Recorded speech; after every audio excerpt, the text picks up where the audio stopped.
الحمد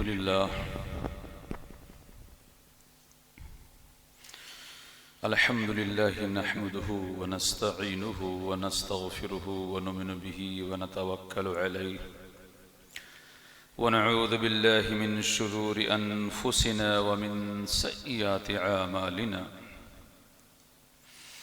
من يهده الله فلا مضل له ومن يضلل فلا هادي له وأشهد أن لا إله إلا الله وأشهد أن محمدا عبده ورسوله أما بعد فإن خير الحديث كتاب الله وخير الهدي هدي محمد صلى الله عليه وسلم وشر الأمور محدثاتها وكل محدثة بدعة وكل بدعة ضلالة وكل ضلالة في النار. أعوذ بالله من الشيطان الرجيم. بسم الله الرحمن الرحيم. قاف والقرآن المجيد بل عجبوا أن جاءهم منذر منهم فقال الكافرون هذا شيء عجيب أَإِذَا مِتْنَا وَكُنَّا تُرَابًا ذَلِكَ رَجْعٌ بَعِيدٌ. وقال تبارك وتعالى في موضع آخر واتقوا الله الذي تساءلون به والأرحام رب اشرح لي صدري ويسر لي أمري واحلل عقدة من لساني يفقه قولي ربي زدني علما.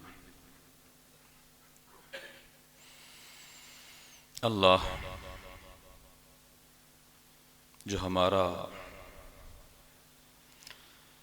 آپ کا اس بھری پوری کل کائنات کا اکیلا تنہا مربی اور پالنہار ہے، جس کے ہاتھوں میں ہماری آپ کی تمام مخلوقات کی جان ہے، اور جس اللہ نے اپنے مبارک کلمہ کن کے ذریعے آسمانوں، زمینوں اور دیگر جہانوں کی تخلیق فرمائی، اس اللہ کے لیے ہر قسم کی بڑائی، بزرگی، کبریائی، تعریف و توصیف اور حمد و ثنا ہے۔ بعدہ اللہ کے حبیب کبریا، امام الانبیاء، رسول مکرم، نبی معظم سرور دو عالم صلی اللہ علیہ وسلم پر بے شمار درود و سلام کہ اللہ نے جنہیں بشیر و نذیر بنا کر مبعوث فرمایا، اور اللہ کا سب سے پیارا چہیتا دین اسلام ہم تک، آپ تک پہنچا صلی اللہ علیہ وسلم۔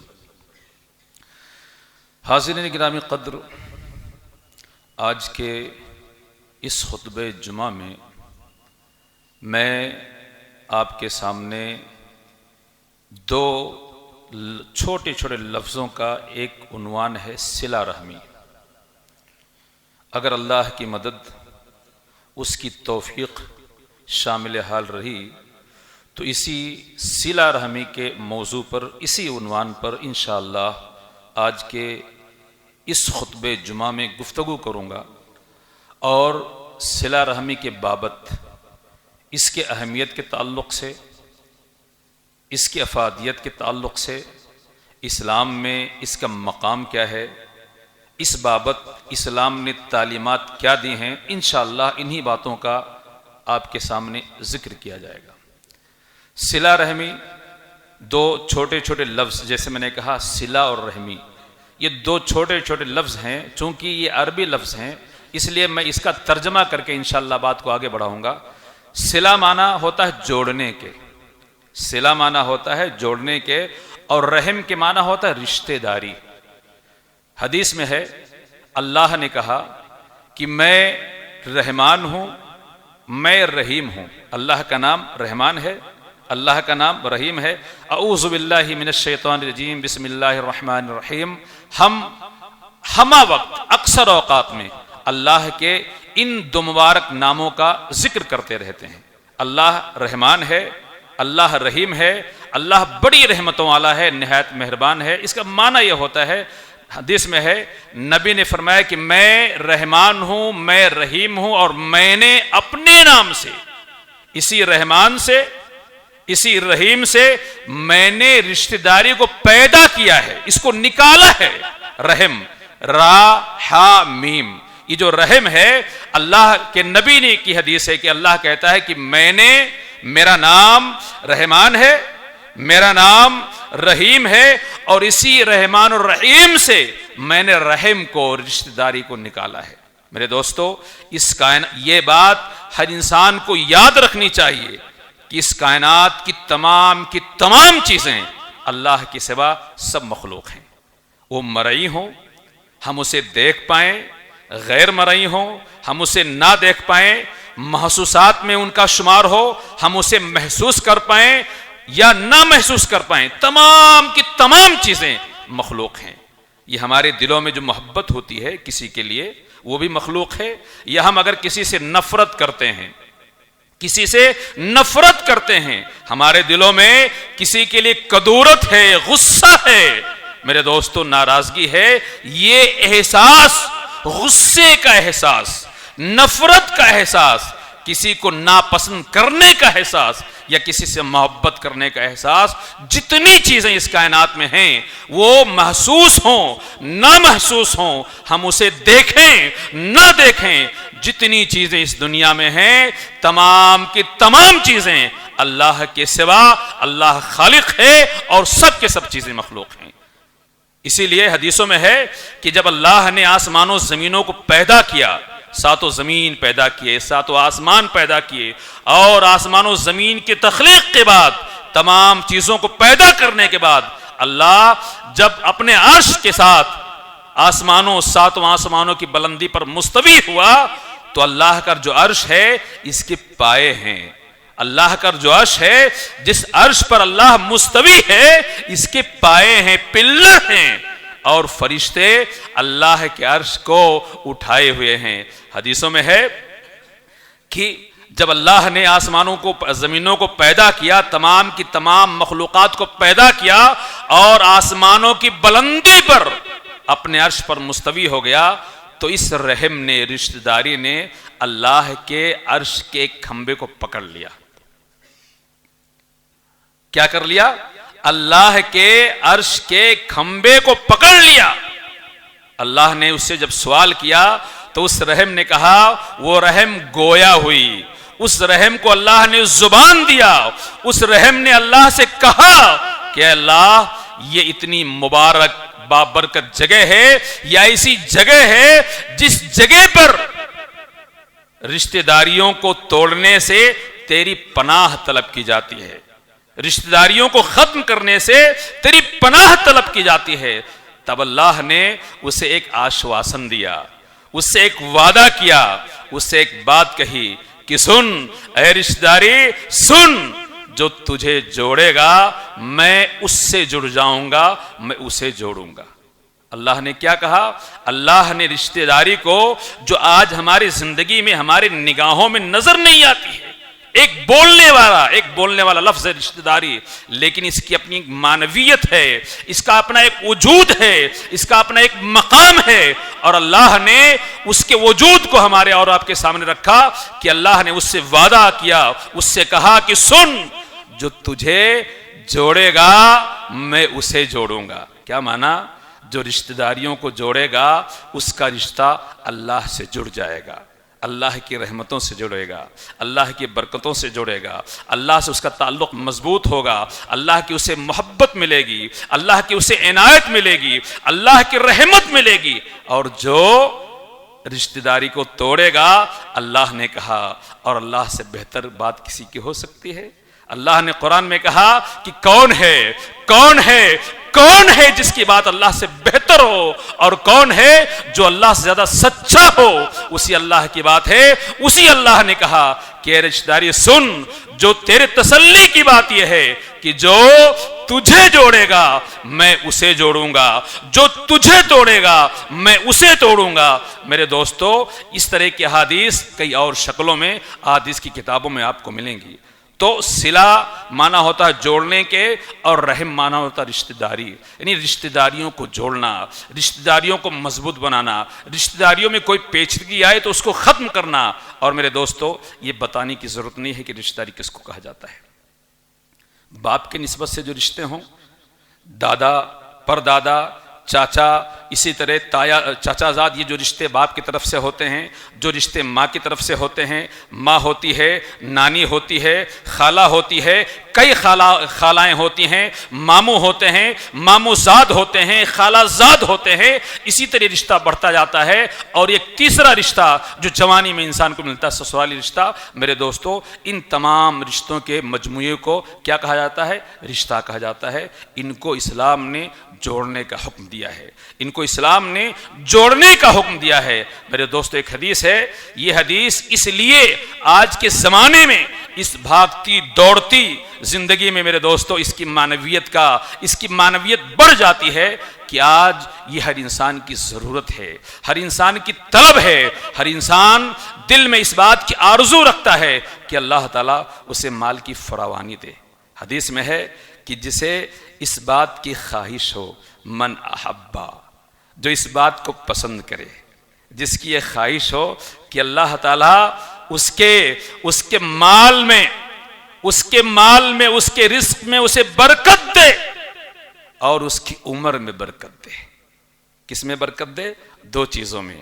ہر آدمی اپنے آپ کو حادثوں سے بچانا چاہتا ہے، ہمیشہ چاق و چوبند رہنا چاہتا ہے، ہمیشہ تندرست رکھنا چاہتا ہے، ہمیشہ اپنے آپ کو مینٹین کر کے رکھنا چاہتا ہے۔ میرے دوستو، ایک انسان اگر یہ چاہے کہ اللہ تعالیٰ اسے اس کی عمر میں برکت دے اور اس کے کاروبار میں برکت دے، تو نبی نے کہا من احبا، جسے بات پسند ہو، اس بات کی خواہش ہو، اس بات کی تمنا ہو، اس بات کی چاہت ہو کہ اللہ تعالیٰ اسے اس کے رزق میں برکت دے۔ اور برکت کا معنی میرے دوستو بہت حسین ہے۔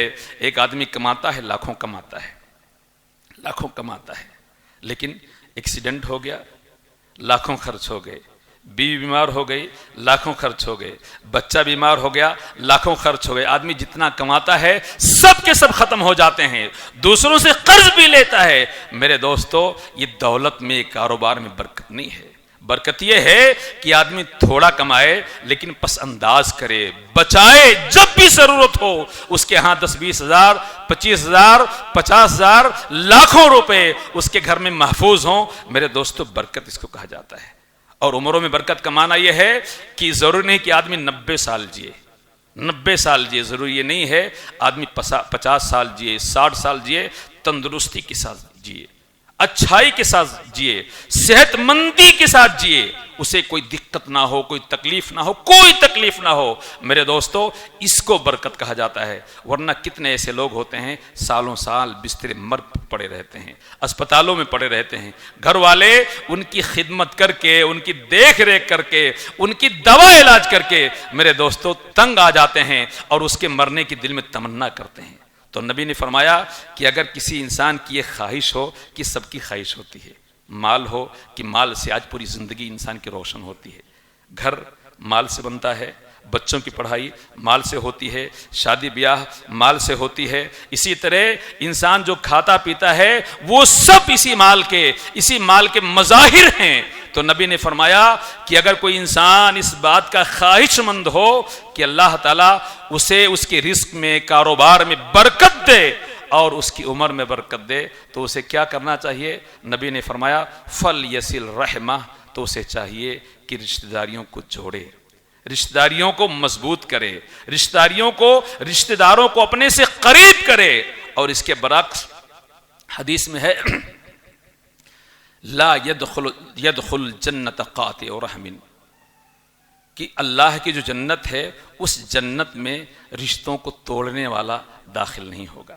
رشتوں کو توڑنے والا، رشتوں کو ختم کرنے والا اس جنت میں داخل نہیں ہوگا۔ اور مستزاد اس پر میں آپ کو حدیث سناؤں، ایک حدیث میں ہے نبی نے فرمایا، اور یہ حدیث ان معنوں میں زیادہ اہم ہے کہ اس میں نیک لوگوں کا ذکر ہے، نیک لوگوں کا تذکرہ ہے، ایسے لوگوں کا تذکرہ ہے جو اللہ کی مسجدوں کو آباد کرتے ہیں، اللہ کی مسجدوں میں اپنے سجدوں سے اللہ کی مسجدوں کو سجاتے ہیں۔ ایک حدیث میں ہے کہ 3 قسم کے لوگ ایسے ہیں جن کی عبادتیں ان کے کندھوں سے، ان کے کانوں سے بلند نہیں ہوتی ہیں۔ اور یہ بھی بتاتے چلوں کہ انسان جو بھی عبادت کرتا ہے وہ تمام کی تمام عبادتیں اللہ کی بارگاہ میں پیش کی جاتی ہیں، اللہ کے ہاں پیش کی جاتی ہیں۔ ہم جتنی عبادت کرتے ہیں تمام کی تمام عبادتیں اللہ کی بارگاہ میں پیش کی جاتی ہیں۔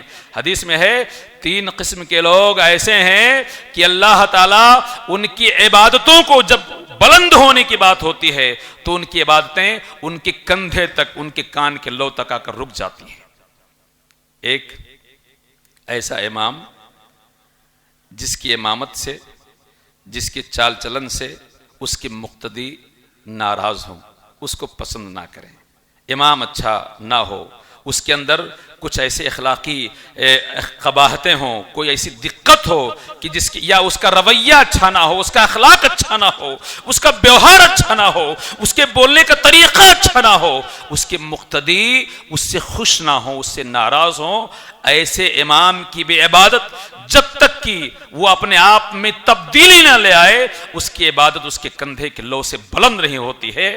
اور ایک ایسی عورت جس عورت سے اس کا شوہر ناراض ہو، جب تک اس کا شوہر ناراض رہے گا، میرے دوستو آج اس مسجد میں اگر ہماری مائیں، ہماری بہنیں، قوم کی بیٹیاں ہوں تو وہ بھی سنیں کہ اگر ان سے ان کا شوہر ناراض ہے تو جب تک ناراض ہے، جب تک شوہر ناراض ہے، ان کی عبادت، خواہ نماز کی عبادت ہو، روزے کی عبادت ہو، قرآن کی تلاوت کی عبادت ہو، یہ عبادت جتنی اقسام ہیں ان تمام قسموں میں سے کوئی بھی قسم کی عبادت ہو، جب تک اس کا شوہر ناراض ہے اس کی عبادت اللہ کی بارگاہ میں نہیں پہنچتی ہے، اس کے کندھے کے لو سے اوپر نہیں جاتی ہے، وہیں ٹھہرے رہتی ہے۔ اور ایک اس کے بعد نبی نے فرمایا وہ اخوان متصارمان، 2 ایسے بھائی۔ زندگی میرے دوستو کتنی تیزی سے گزرتی ہے، کتنی تیزی سے بھاگتی ہے۔ ہمارے گھروں میں ہمارے بچے ہیں، چھوٹے چھوٹے بچے، لڑنا جھگڑنا، کھیل کود، ملنا، پوری زندگی شروعات ہوتی بچپن سے، بڑا حسین دور ہوتا ہے۔ 2 بھائی ہیں، ان کی زندگی دیکھیے، آپ اپنے بچوں کی زندگی دیکھیے، جیسے ہمارے بچے ہمارے سامنے ہیں، ہم اگر بچے تھے تو ہمارا بھی رویہ ہمارے بھائیوں کے ساتھ ویسا تھا، پیار کے ساتھ، تکرار کے ساتھ، محبت کے ساتھ، ایک ساتھ کھانا سونا، تمام چیزیں۔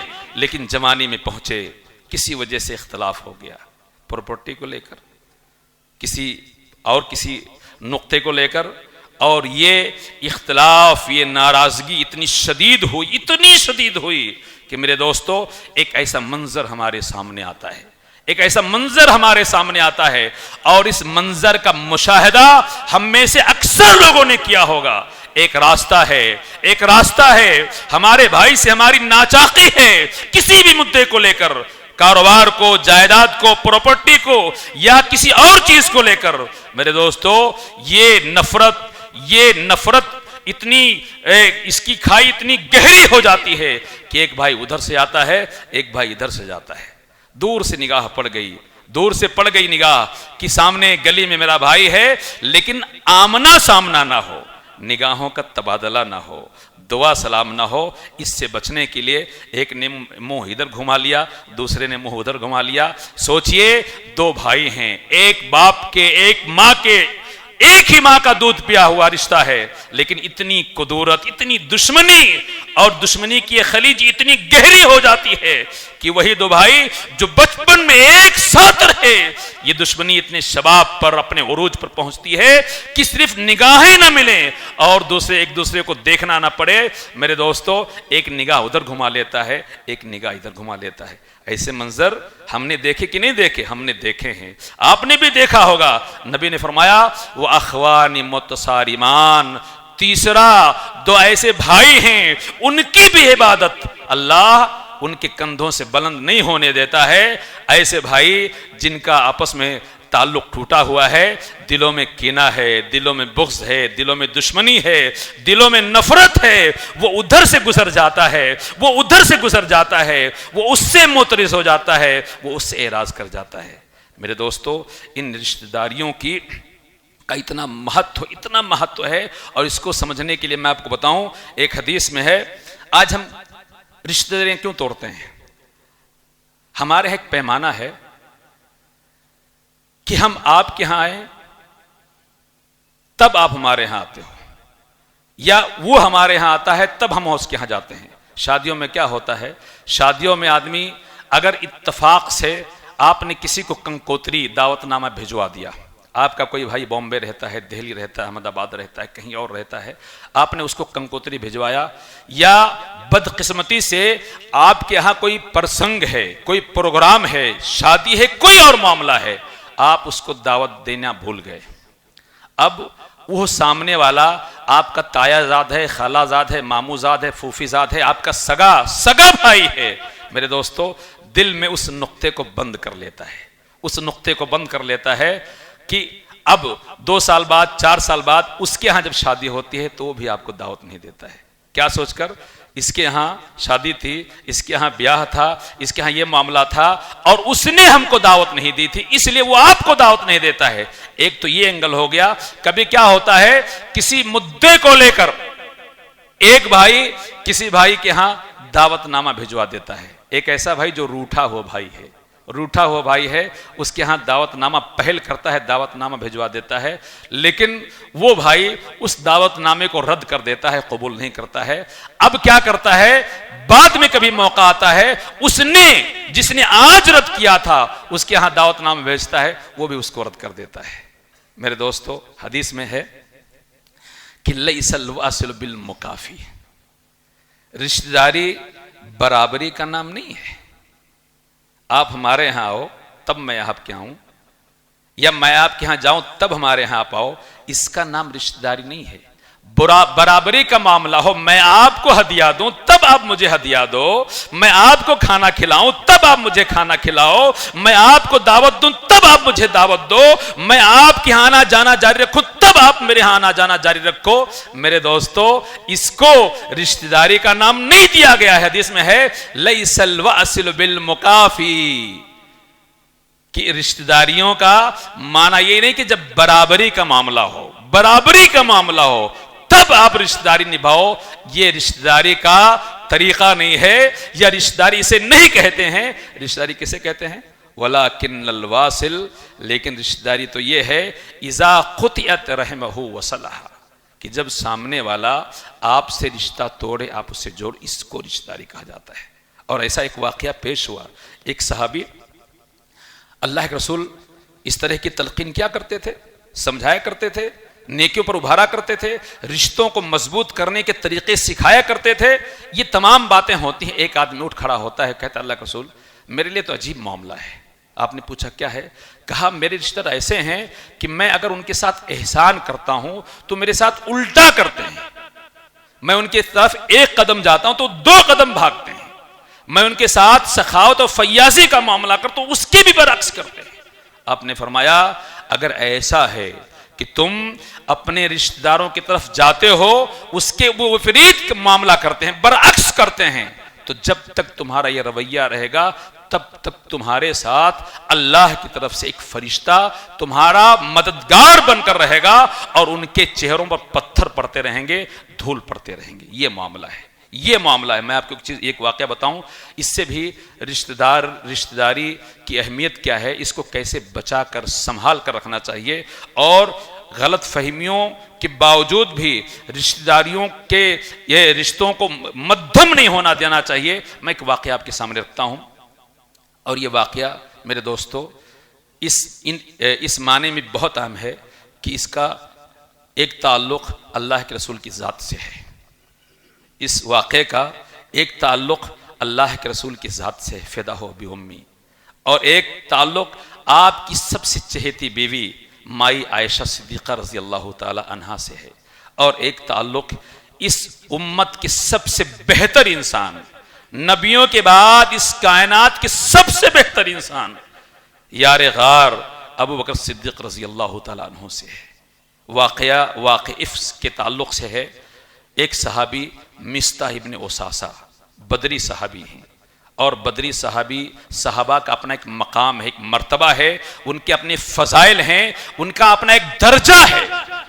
افک کا واقعہ میرے دوستو خطبہ کا وقت اس واقعے کی طرف جانے کی اجازت نہیں دیتا ہے، جہاں سے میرے موضوع سے تعلق ہے وہاں سے میں آپ کے سامنے بات رکھنا چاہتا ہوں۔ مدینہ کے کچھ منافقین نے حضرت مائی عائشہ صدیقہ رضی اللہ تعالی عنہا پر برائی کا الزام لگا دیا، برائی کا، بدکاری کا الزام لگا دیا، اور ان کا پروپیگنڈا اتنا شدید ہو گیا، اتنا منظم انہوں نے پروپیگنڈا کر دیا کہ ان کے پروپیگنڈے کے اثر میں کچھ مخلص صحابہ، کچھ اچھے صحابہ بھی آ گئے جو منافق نہیں تھے، پروپیگنڈے کے زد میں آ گئے۔ اسی پروپیگنڈے کے زد میں ایک بدری صحابی حضرت مستح ابن اساسہ، جو حضرت ابوبکر صدیق رضی اللہ تعالی عنہ کے خالہ زاد بھائی تھے، یہ بھی آ گئے، اور یہ بھی اسی سب میں جا کھڑے ہوئے جن لوگوں نے مائی عائشہ صدیقہ رضی اللہ تعالی عنہا پر برائی بدکاری کا الزام لگایا تھا۔ جب حضرت ابوبکر صدیق رضی اللہ تعالیٰ عنہ کو اس بات کی خبر ہوئی، اس بات کا علم ہوا کہ یہ طوفان بدتمیزی برپا کرنے والوں میں میرا ایک اپنا بھی ہے، اور کیسا اپنا؟ یہ ایسا اپنا تھا جس کی خبر گیری مسلسل حضرت ابوبکر صدیق رضی اللہ تعالیٰ عنہ کیا کرتے تھے، گھر کا پورا خرچ ہی اٹھاتے تھے، کپڑا لتا، کھانا پینا، حضرت مستح ابن اساسہ کی جتنی ضرورتیں ہوتی تھیں سب حضرت ابوبکر صدیق رضی اللہ تعالیٰ عنہ پورا کیا کرتے تھے۔ اب آگے نہ بڑھتے ہوئے میں یہاں آپ کے دلوں سے، آپ کے جذبات سے ایک سوال کرنا چاہتا ہوں، تاکہ اس معاملے کی نزاکت کو ہر دل سمجھ سکے۔ ہمارے ساتھ اگر ایسا معاملہ ہو جائے، ہماری بچی ہو، بڑی پیاری بچی ہو، نیک ہو، دیندار ہو، عفت مآب ہو، ہم نے اسے پلکوں پر رکھ کر پالا ہو، ناز و نیم سے پالا ہو، اور وہ ہر طرح سے صاف ستھری ہو، میرے دوستو ہماری اس بچی کے بارے میں، ہماری بہن کے بارے میں اگر کوئی برائی بدکاری کا الزام لگا دے، اور ایسا شخص اس میں شامل ہو جو ہمارا اپنا ہو، جس کا ہمارے گھر سے تعلق ہو، ہمارا خالہ زاد ہو، پھوپھی زاد ہو، تایا زاد ہو، میرے دوستو بتاؤ ہمارا کیا رویہ ہوگا؟ اور اس پر مستضاد اس آدمی کی، اس کے جتنے خرچے ہیں ہم اس کو، میرے دوستو اس کو پورا کریں۔ میرے دوستو ہمارا کیا رویہ ہوگا اس شخص کے بارے میں جو ہمارے خرچوں پر، جس کا گھر چلتا ہو، ہمارے دیکھ ریکھ پر جس کا گھر چلتا ہو، جس کا راشن پانی تمام چیزیں ہم دے رہے ہوں، ہمارے خرچے سے وہ چل رہا ہو۔ میرے دوستو وہی آدمی ہماری بہن کے بارے میں، ہماری بیٹی کے بارے میں، ہمارے گھر کی پاکیزہ عورتوں کے بارے میں اگر برائی بدکاری کا الزام لگا دے، ہمارا کیا رویہ ہوگا؟ گلے لگائیں گے، پھول کی مالائیں پہنائیں گے؟ میرے دوستو آج کے زمانے میں تو کچھ ایسے علاقے ہیں کہ بہنوں بیٹیوں پر غلط الزام لگانے والوں کو لوگ مار ڈالتے ہیں۔ ہریانہ کے علاقے، راجستھان کے علاقے، یو پی کے کچھ علاقے جہاں یہ عزت اور آبرو کا معاملہ بہت بلند ہوا کرتا ہے، وہاں میرے دوستو اس طرح کی واردات مار دیا کرتے ہیں، اس طرح کے واقعات ہوتے ہیں۔ آج بھی آنر کلنگ ہوتی ہے۔ میرے دوستو انسان کے جذبات سے لگی ہوئی بات ہے۔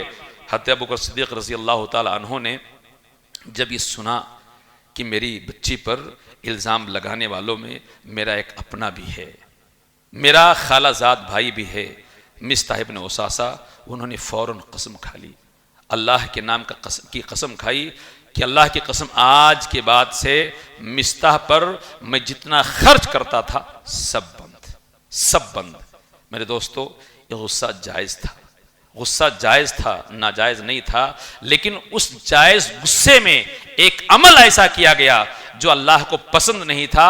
اللہ نے فوراً قرآن کی ایک آیت نازل کی، وَلَا يَأْتِلُ أُولُو الْفَضْلِ مِنْكُمْ وَالسَّعَةِ، یہ آیت کریمہ ہے قرآن کی۔ اللہ نے کہا کہ کسی بھی ایسے انسان کو جسے اللہ نے صاحب فضل بنایا ہے، اپنی وسعتوں سے نوازا ہے، اللہ نے اسے مال و منال سے نوازا ہے، اس کے لیے یہ مناسب نہیں ہے، قطعی مناسب نہیں ہے کہ وہ اللہ کی قسم کھا کر مسکینوں کو، قرابت داروں کو، رشتہ داروں کو، مہاجرین کو نہ دے، اور نہ دینے کی قسم کھا لے۔ اللہ نے فوراً قرآن مقدس کی ایک آیت اتار دی۔ اس سے اندازہ لگائیے کہ رشتہ داریوں کا مہتو کیا ہے، ان کا مقام کیا ہے، اسلام نے انہیں کتنا بڑا مقام دیا ہے۔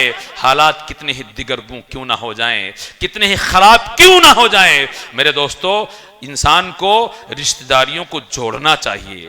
رشتہ داری کے جوڑنے سے کیا ہوتا ہے؟ اللہ کی برکتیں نازل ہوتی ہیں، اللہ بندوں کی عمر میں اضافہ کرتا ہے۔ اس کے علاوہ میرے دوستو، ایسے لوگ جو رشتہ داریاں توڑتے ہیں، ان کے لیے ایک وعید والی وہ حدیث پھر سے میں اس کا اعادہ کر دیتا ہوں، لا يدخل الجنہ قاطع رحم، ایسا آدمی جنت میں داخل نہیں ہوگا جو رشتوں کو توڑنے والا ہو، رشتوں کو کاٹنے والا ہو۔ اور پھر اللہ کا وعدہ جو اول خطبہ میں آیا کہ اللہ نے رشتہ داری سے وعدہ کیا ہے کہ جو تجھے کاٹے گا میں اسے کاٹ دوں گا، یہ کتنی وعید کی بات ہے، کتنی سخت بات ہے، مومنوں کی دلوں کو ہلا دینے والی بات ہے۔ اگر اس کے باوجود ہمارے دل نہ ہلیں، میرے دوستو، ہمارے دلوں پر کپ کپی نہ طاری ہو، تو یقین جانیے ہمارے دل اور ایسے تمام لوگوں کے دل جو رشتے توڑتے ہیں، رشتوں کو کاٹتے ہیں، رشتوں کو مہتو نہیں دیتے ہیں، بات بات پر بات چیت کرنا، گفتگو کرنا بند کر دیتے ہیں، میرے دوستو، ایسے لوگوں کو اس سنگینی کا احساس ہونا چاہیے کہ اللہ نے فرمایا کہ جو رشتوں کو کاٹے گا میں اسے کاٹ دوں گا۔ اور فضیلت ہے، بشارت ہے ایسے لوگوں کے لیے، سعادت ہے ایسے لوگوں کے لیے جو رشتوں کو جوڑتے ہیں، رشتوں کی رعایت کرتے ہیں۔ اور رشتوں کو جوڑنے کا طریقہ ایک نادر، ایک نایاب طریقہ حدیث نبوی کے ذریعے ہمیں ملتا ہے۔ نبی فرماتے ہیں تحادو تحابو، رشتوں کو باقی رکھنا چاہتے ہو، اس کو سیقل کرنا چاہتے ہو، اس میں تیزی لانا چاہتے ہو، اس میں نیاپن لانا چاہتے ہو، اس کو ہمیشہ ہرا رکھنا چاہتے ہو، تو سب سے بہتر طریقہ نبوی طریقہ ہے، نبوی نسخہ ہے۔ نبی نے فرمایا کہ ہدیہ دیتے رہو، ہدیہ دیتے رہو، تحفہ دیتے رہو۔ اور آج کے زمانے میں اللہ نے کتنی سہولیات دے دی ہیں۔ ہمارا کوئی بھائی بامبے ہے، دہلی ہے، کلکتہ ہے، دنیا کے کسی بھی کونے میں ہے، آج مختلف ذرائع ہیں، ہم اس سے گفتگو کر سکتے ہیں، علیک سلیک کر سکتے ہیں، دعا سلام کر سکتے ہیں، اس کو دیکھ سکتے ہیں، اپنا چہرہ اس کو دکھا سکتے ہیں۔ میرے دوستو، بات بے بات جب بھی موقع ملے ہمیں اپنوں سے، ہمارے اپنے، اور اندازہ لگائیے ایک حدیث میں ہے تعلموا من انسابکم ما تصلون به ارحامکم، یہ بڑی معنی خیز روایت ہے، بڑی معنی خیز حدیث کا ترجمہ یہ ہے کہ تم اپنے نسبوں کا پتہ لگاؤ، تعلموا، پتہ لگاؤ، من انسابکم، اپنے نسبوں کا۔ کیا مطلب؟ کون اپنے باپ کو نہیں جانتا ہے؟ اپنے چاچا کو کون نہیں جانتا ہے؟ اپنے دادا کو کون نہیں جانتا ہے؟ تو مطلب کیا مطلب؟ تعلموا من انسابکم ما تصلون بارحامکم، کہ اپنے نسبوں کا پتہ لگایا کرو۔ کیا مطلب؟ اس کا مطلب جو میں نے سمجھا یا جو سمجھا جا سکتا ہے یہ ہوتا ہے کہ آدمی پردادا کی طرف جائے، دادا تک آدمی جاتا ہے، جانتا ہے پردادا، لیکن اس سے آگے کے نام اور رشتے بہت کم لوگ جانتے ہیں۔ کوئی دہلی آباد ہو گیا پردادا، کوئی بامبے آباد ہو گیا، کوئی کلکتہ آباد ہو گیا، اور پھر اس کے بچے کلکتہ میں ہیں، دہلی میں ہیں، کہیں اور ہیں، اور زمانے کی تیزی نے ان رشتوں کو مدھم کر دیا ہے، اس پر گرد ڈال دیا ہے، کوئی تعلق نہیں۔ ہمارا وہ دور کا، ہمارے پردادا سے جو اور دادا لوگ نکلے تھے، ان کے بچے کہاں ہیں، ان کی اولاد کہاں ہے، وہ کہاں ہیں، کس حال میں ہیں؟ نبی کی حدیث کا یہی معنی ہوتا ہے تعلموا من انسابکم، تم اپنے ان نسبوں کا پتہ لگاؤ جو کھو گئے ہیں، زمانے کے گرد و پیش میں کھو گئے ہیں، ان کا پتہ لگاؤ۔ کیوں؟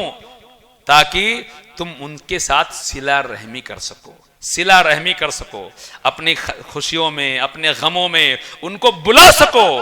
آپ کے ہاں شادی ہے، ولیمہ ہے، یا صلہ رحمی کے جتنے طریقے ہیں، کون غریب ہے، کون فقیر ہے، کون کنگال ہے، ہماری رشتہ داری میں کون بیوہ ہے، کتنے یتیم ہیں، جب اس کی لسٹ ہوگی، اس کا شمارہ ہوگا، تب آپ صلہ رحمی کر پاؤ گے۔ اور حدیث میں ہے آدمی صدقہ کرتا ہے، ایسے ہم نے چلتے کسی کو دے دیا، صرف صدقے کا ثواب ملے گا، صرف صدقے کا ثواب، صرف صدقے کا ثواب، صرف صدقے کا ثواب۔ لیکن جب انسان کسی اپنے کو دیتا ہے، بھائی غریب ہے، آج بھائی کو کوئی نہیں دیتا ہے، بٹوارہ ہوتے ہی بھائیوں میں دشمنی ہو جاتی ہے، ایک دم عجیب سی کیفیت پیدا ہو جاتی ہے۔ یہ ہماری ہندوستانی معاشرے کا ایک المیہ ہے۔ بٹوارہ ہونے کے بعد بھائیوں میں بھائیوں کو تو کوئی دیکھتا ہی نہیں ہے، دوستوں پہ خرچہ ہو رہا ہے، ہوٹلوں میں جلسے ہو رہے ہیں، ان پر خرچ کیا جا رہا ہے، لیکن ایک بھائی بھتیجا پہلو میں غریب ہے، قلاش ہے، تنگ دست ہے، زندگی دشواری کے ساتھ گزر رہی ہے، اس کا کسی کو کوئی خیال نہیں ہے۔ میرے دوستو، نبی نے فرمایا ایک انسان کسی غیر پر خرچہ کرتا ہے تو صرف صدقے کا ثواب ملتا ہے، لیکن جب کسی اپنے پر خرچ کرتا ہے، کسی اپنے پر خرچ کرتا ہے تو اسے دوہرا ثواب ملتا ہے۔ ایک کس کا؟ ایک صدقے کا ثواب، صدقے کا ثواب، دوسرا صلہ رحمی کا ثواب۔ میرے دوستو، اسلام ہے یہ ایک تیر سے دو شکار، ورنہ کہاں آپ کو ہوگا۔ یہ دیکھیے، یہاں ایک تیر ہے، دو شکار، 1 روپیہ آپ صدقہ کر رہے ہو، لیکن وہ صدقہ بھی بن رہا ہے اور صلہ رحمی بھی بن رہا ہے۔ حدیث میں ہے، نبی نے ابھارا ہے، ہماری بدقسمتی ہے اگر ہم اس کو لے نہ پائیں صرف 2 منٹ۔ حدیث میں ہے افضل الصدقہ، سب سے بہتر صدقہ، جانتے کیا ہے افضل الصدقہ؟ میں خالی ترجمہ کرتا ہوں، تشریح نہیں۔ افضل الصدقہ، سب سے بہتر صدقہ، جانتے ہیں کون سا ہے؟ الصدقۃ، وہ صدقہ ہے علی ذی الرحم الکاشح، جو ایسے رشتہ دار پر کیا جائے جو آپ کے خلاف رہتا ہو، ہمیشہ آپ کے خلاف، آپ کا برا چاہتا ہو، آپ کے خلاف سازشیں کرتا ہو، آپ کما رہے ہو، آپ کی کمائی ختم ہو، اللہ سے بد دعا کرتا ہے، سازشیں کرتا ہے، چال بازیاں کرتا ہے، ہمیشہ آپ کے خلاف رہتا ہے، ایسا رشتہ دار جو آپ کا بدخواہ ہو، خیر خواہ نہ ہو، ایسے بدخواہ برا چاہنے والے رشتہ دار پر اگر کوئی انسان خرچ کرے، قربان جائیے۔ ہمارے اور آپ کے نبی نے فرمایا، فدا ہو ابی امی، آپ نے فرمایا افضل الصدقہ، سب سے بہتر صدقہ، الصدقۃ، وہ صدقہ ہے علی ذی الرحم الکاشح، جو ایسے رشتہ دار پر کیا جائے جس کے دل میں کینہ ہو، بغض ہو، کپٹ ہو، جو آپ کے ہمیشہ خلاف ہو۔ اللہ اکبر، یہ ہے اسلام کی تعلیمات، یہ ہے اسلام، نبی کے پیغامات، یہ ہے رشتہ داریوں کا اپنا مہتو، جن رشتہ داریوں کو ہم نے بہت معمولی سمجھ لیا ہے، بات بات پر گفتگو بند کر دیتے ہیں، بات بات پر دعا سلام بند کر دیتے ہیں۔ میرے دوستو، ایسا نہیں ہونا چاہیے۔ 3 دن سے زیادہ اگر کسی مدعے کو لے کر ناچاقی ہو گئی ہو، گفتگو بند ہو گئی ہو، تو 3 دن کے بعد اگر ہم آگے گزرتے ہیں، میرے دوستو گناہ گار ہوتے ہیں۔ اسی لیے نے فرمایا کہ سب سے بہتر وہ ہے جو سلام میں پہل کرے۔ اور کبھی کبھی ایسا ہوتا ہے، آدمی اپنی انا میں نا، اپنی اکڑ میں اتنا آگے بڑھ جاتا ہے، سوچتا ہے، اس کے دل میں تو ہوتا ہے کہ راستہ کوئی بن جائے، لیکن پہل نہیں کرنا چاہتا ہے۔ پہل وہ ایگو، اس کا اہنکار، اس کا غرور، اس کا کبر اسے اتنا دبا دیتا ہے کہ دل میں کہیں نہ کہیں پیدا ہوتا ہے کہ سلام کیا جائے، لیکن میں پہل کیسے کروں؟ اسی لیے اسلام نے اس اہنکار کو، اس نخوت کو، اس غرور کو دبانا چاہا ہے اور کہا ہے کہ سب سے بہتر انسان وہ ہے جو سلام میں پہل کرے۔ میرے دوستو، ہمارے سب کے اپنے رشتہ دار ہیں، باپ کی طرف سے، ماں کی طرف سے، سسرالی رشتے۔ اسلام کی تعلیمات یہ ہیں کہ ان کو سجویا جائے، ان کو بچایا جائے، ان میں مضبوطی لائی جائے۔ بہت سی ایسی باتیں ہیں، لیکن وقت مختصر آگے بھی بڑھ چکا ہے۔ اللہ سے اس دعا کے ساتھ کہ اللہ ہمیں اور آپ کو اس بات کی توفیق دے کہ ہم اپنے رشتوں کو مضبوط بنائیں۔ اگر کہیں کوئی تلخی ہو، کوئی کھٹاس ہو، کسی طرح کوئی دقت ہو، تو پہلی فرصت میں ان دقتوں کو دور کیا جائے۔ ایسے احادیث بھی ہیں۔ حضرت ابو ہریرہ کی ایک روایت ہے، انہوں نے کہا کہ میرے اس مجلس میں اگر کوئی ایسا آدمی ہے جو قطع رحمی کرنے والا، فوراً اٹھ جائے، انہوں نے کہا، ایک مرتبہ آپ کا بیان چل رہا تھا، آپ نے کہا اس مجلس میں اگر کوئی ایسا انسان ہو جو قطع رحمی کرنے والا ہو تو وہ فوراً اٹھ جائے۔ ایک صحابی تھے، ان کی خالہ سے کچھ انبن تھی، فوراً اٹھتے ہیں، جاتے ہیں اپنی خالہ سے معافی تلافی کی بات کرتے ہیں، اسے منواتے ہیں، تب آ کر بیٹھتے ہیں۔ ایک لمبی حدیث ہے، تو میرے دوستو ہماری زندگی کا ایک لمحہ بھی ایسے نہیں گزرنا چاہیے کہ ہمارے رشتہ دار ہم سے ناراض ہوں۔ ہمیں پہلی فرصت میں ان کے ساتھ ناراضگی کو دور کرنا ہے، من مٹاؤ کو دور کرنا ہے، رشتوں کو استوار کرنا ہے، رشتوں میں محبت لانی ہے، رشتوں میں مٹھاس لانی ہے۔ یہ ہمارے لیے بھی، آپ کے لیے بھی، سب کے لیے، کاروبار کے لیے بھی، ہماری عمروں کے لیے بھی بہتری ہوگی۔ اللہ سے دعا ہے کہ اللہ تعالی ہماری عبادتوں کو قبول فرمائے اور ہمارے اندر اگر کچھ دقتیں ہیں تو ان کو دور کرے، ہمارے دلوں کو چوڑا کرے، ہمارے دلوں کو بڑا کرے اور ہمیشہ ہمیں میرے دوستو دینے والا بنائے۔ اللہ تعالی ہماری عبادتوں کو قبول فرمائے، اس دنیا میں جب تک رکھے عزت و آبرو کے ساتھ رکھے، دنیا میں عزت دے، مرنے کے بعد جنت دے۔ آمین۔ وآخر دعوانا ان الحمدللہ رب العالمین۔